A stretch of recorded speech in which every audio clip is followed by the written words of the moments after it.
মা মা উমা উমা আব্বা কিছু শালা লা ইলাহা ইল্লাল্লাহ। আল্লাহ নামে কিছু দেন গো। কেরা গো? বাবা আমরা গো, আমার পোলাটা অন্ধ হয়ে গেছে গা, কথা কয় না। বোবা উন্নত চিকিৎসার জন্য বাইরে নিয়ে জানাবো, এত টেহা পয়সা আমার কাছে নাই। ওটা টেহা দিলে খুব উপকার হইতো। আহারে আচ্ছা ঠিক আছে খারাপ বেশি করে দেন গো। কি করে ওই মাঝে মধ্যে কিডনি আর লিভার অ্যাডজাস্টমেন্ট হয়ে জায়গা, এই জন্য বাড়ায় কথা আর কি। ওই দেখছেন ওই যে আগের মতো হয়ে গেছে গা। ও আচ্ছা খারাপ আল্লাহ আল্লাহ। রিপন এই হালার আবার আইসা আমাকে হক মারবার নিকা। আব্বা তুমি কোনো চিন্তা করো না, আজকে একবার ওকে ফাড়িয়ে আলাম।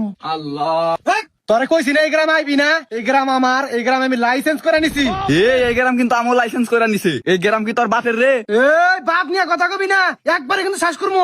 এই তুই কি করবি? আমরা কি আত্মা বাইতে চাইছি রে? কি শালা করে বিড়া রিপন। উমা শালা কালো বাচ্চা কারণ আল্লাহ রে। শালা শালা আমার বাপরে মারবো শালা। শালা ফাড়িয়ে আলাম আজকে। শালা কানা ওর বাপের মেরে দি। শালা আমারে মারবার নি গাওর। কান খা। এই বন্ধুরা তো কারে বাড়ি দিছে। আব্বা কি করে এত বুকের লোকান থেকে আবার তোর চাইলে দিন না বান্দির বাচ্চা। হোয়াট হোয়াট শালা কানা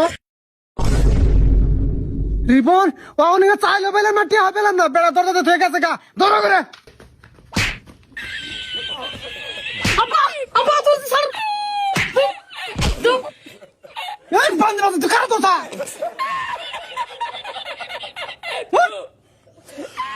শালার কানা রে। কানার বাচ্চা রে।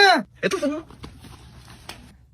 এ গেল কানা ধরে ধরে ধরে বাস নিয়ে ধরে মা মা উমা উমা আব্বা কিছু শালা রে